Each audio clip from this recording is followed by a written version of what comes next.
इस वीडियो में NCERT 10th class विज्ञान अध्याय 3 धातु और अधातु, इस अध्याय के पेज नंबर 54 के सभी प्रश्न समझ के साथ करेंगे। यह पेज नंबर का प्रश्न बहुत महत्वपूर्ण है क्योंकि इसमें पहले प्रश्न में इलेक्ट्रॉन बिंदु संरचना समझना है और दूसरे प्रश्न में इलेक्ट्रॉन के स्थानांतरण से यौगिक का निर्माण समझना है। तो आइए पहला प्रश्न समझते हैं। सोडियम, ऑक्सीजन एवं मैग्नीशियम के लिए इलेक्ट्रॉन बिंदु संरचना लिखिए। तो आइए देखते हैं सोडियम, ऑक्सीजन एवं मैग्नीशियम। तो सोडियम Na होता है, ऑक्सीजन O होता है और Mg होता है मैग्नीशियम। अब सोडियम का परमाणु संख्या जो है 11, तो इलेक्ट्रॉनिक विन्यास 2, 8, 1, क्योंकि तीनों का योगफल 11 होता है। ये कक्षाएं होती हैं, आगे समझेंगे, पहली कक्षा, दूसरी कक्षा, तीसरी कक्षा। ऑक्सीजन में 8 है तो 2 और 6 में बटेगा, तो 2 पहली कक्षा, दूसरी कक्षा, 2 ही कक्षाएं हैं। मैग्नीशियम है 12, तो 3 कक्षाएं, 2, 8, 2, क्योंकि पहली कक्षा में 2 से अधिक नहीं रहेगा, दूसरी में 8 से अधिक नहीं रहेगा, तो शेष जाएगी तीसरी कक्षा में। आइए अब समझते हैं सोडियम का।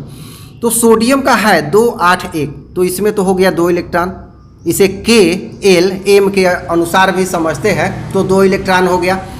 और बीच में दूसरी कक्षा में 1, 2, 3, 4, 5, 6, 7, 8 इलेक्ट्रॉन। और तीसरी कक्षा में केवल 1, तो यहाँ 1, केवल 1, तो यहाँ 1 इलेक्ट्रॉन है, ये नहीं है।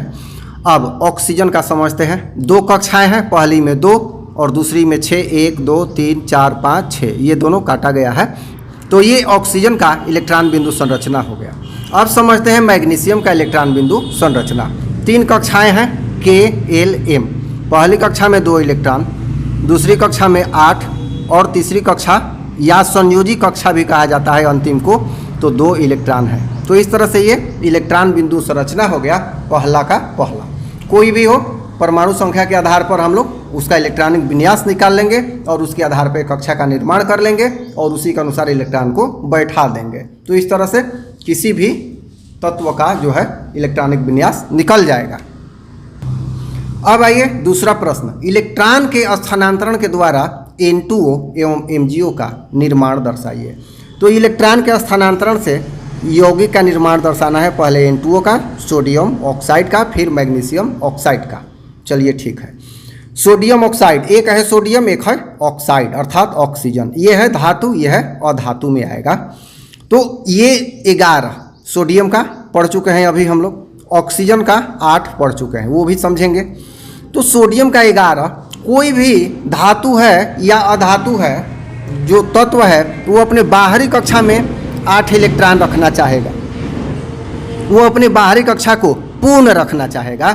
तो ये 8 रहेगा तो पूर्ण हो जाएगा, 1 अधिक है तो 1 का त्याग कर दिया। तो यहाँ सोडियम का है 2, 8, 1 और यहाँ 1 निकाल दिया तो सोडियम बन गया, 1 निकल गया तो +1 हो गया और 2, 8 बचा, क्योंकि 1 तो हट गया, 1 इलेक्ट्रॉन निकल गया। ठीक है, तो सोडियम पर 1 प्लस चार्ज आ गया।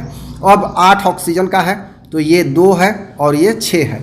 अब ऑक्सीजन को 8 पूरा करने के लिए, ये जो 6 है ये 8 पूरा करने के लिए बाहरी कक्षा में 2 इलेक्ट्रॉन चाहिए।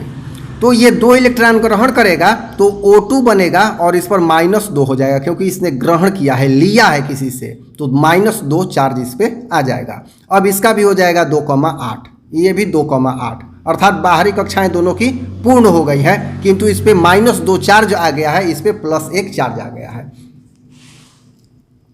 अब आगे इसका कंस्ट्रक्शन देखिए। तो एक इस पे चार्ज है, एक इस पे चार्ज है, और यहाँ बाहरी कक्षा में 1 इलेक्ट्रॉन, बाहरी कक्षा में 1 इलेक्ट्रॉन और यहाँ 6 है, तो ये 1 इलेक्ट्रॉन ले लिया। अब इलेक्ट्रॉन की विधि से समझते हैं, 1 इलेक्ट्रॉन ये ले लिया, तो यहाँ क्या हो गया, 6 हो गया। तो जब लिया 2 तो माइनस भी हो गया 2, और ये दिया है तो इस पे प्लस हो गया। तो क सोडियम है 2, और चार्ज कितना है, +1, क्योंकि 1 को दिया है, 2 सोडियम है। तो Na यहाँ 2 है तो 2, और ये कितना लिया है, कितना, 2 इलेक्ट्रॉन। ठीक है, तो इस पे -2 लिया है तो 2 चार्ज आ गया माइनस, तो -2, इस पे प्लस और इस पे 2 माइनस या -2, और यहाँ 2 सोडियम है तो यहाँ 2 कर दिया गया। तो इस तरह से यहाँ Na2O, जैसे चाहे हम फाइनल यहाँ लिखना, तो Na2 और O ये यौगिक लिख सकते हैं। इस तरह से होता है। आइए अगला समझते हैं और बढ़िया से समझ में आ जाएगा। अब निकालना है MgO का, MgO यहाँ निकालना है MgO का, मैग्नीशियम ऑक्साइड का। तो मैग्नीशियम का 12, 2, 8, 2, यहाँ बाहरी कक्षा में चाहिए 8, तो कितना इलेक्ट्रॉन त्याग करेगा? 2 करेगा। तो इस पे +2 चार्ज आ जाएगा, क्योंकि 2 दिया है, लिया नहीं है। देगा तो प्लस, लेगा तो माइनस। तो बाहरी कक्षा में 2, 8 हो गया। अब ऑक्सीजन का देखते हैं। ये 8 है तो 2, 6, ये लेगा कितना? 2 इलेक्ट्रॉन, क्योंकि 8 पूरा करना है। तो 6 में 2 लेगा तो क्या होगा? 8। तो चूंकि ले रहा है इसलिए चार्ज क्या होगा? माइनस। अब आइए यहाँ देखते हैं। Mg है, 2 गो इसको देना है। ये ऑक्सीजन है, 2 गो इसको लेना है, क्योंकि 6 है, इस पे 2 ज़्यादा है। तो ये दे दिया दोनों, और ये दोनों ले लिया। तो Mg दिया तो 2 प्लस, और ऑक्सीजन लिया तो 2 माइनस। यहाँ पर 2 माइनस हो जाएगा, क्योंकि 2 गो लिया है। तो अब क्या बनेगा? चूंकि बराबर बराबर लिया दिया है तो यहाँ कोई गुणक नहीं होगा, यहाँ हो जाएगा MgO। इस तरह से ये यौगिक का निर्माण हो जाएगा।